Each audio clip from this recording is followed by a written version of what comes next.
Since the coronavirus has spread across the world, anxiety has increased. And so many are asking, as they've always done in times past, where's God in this situation? You know, man has always wanted proof that God exists. He seeks a sign from God that will convince him that Jesus truly is God's Son. But God doesn't respond to this because God wants us to believe in him. And it was no different in the time when Jesus was on earth either. Because even among those that witnessed Jesus calling Lazarus out of his tomb 4 days after his death, then some responded by putting their faith in him. But the others, they refused to believe. And they left the scene to report to the religious leaders and to have Jesus discredited.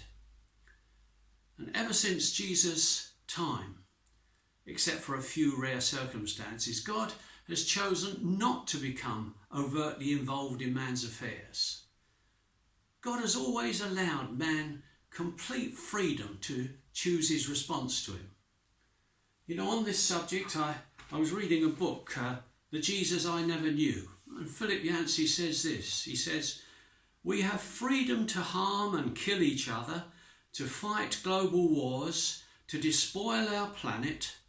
We are even free to defy God, to live without restraints, as though the other world didn't exist." But in fact, God does actually want to become involved with all of us. However, he won't force us to respond. He doesn't want robots that are programmed to do his will. He wants us to seek him and to form a relationship with him. So God actually offers us a choice: to love him and accept his gift of salvation, and to show us a way to live that reflects his nature, or to dismiss him as being irrelevant and perhaps even non-existent. Many of us know within ourselves that God does exist. And what's more, he gives us the strength to endure and overcome the current circumstances. We don't have to fear. Why don't we have to fear? Because our lives are in his hands. He controls our lives and our destiny. Let me leave you with a verse that may help. 2 Timothy 1:7. "For God has not given us a spirit of fear, but of power and of love and of a sound mind."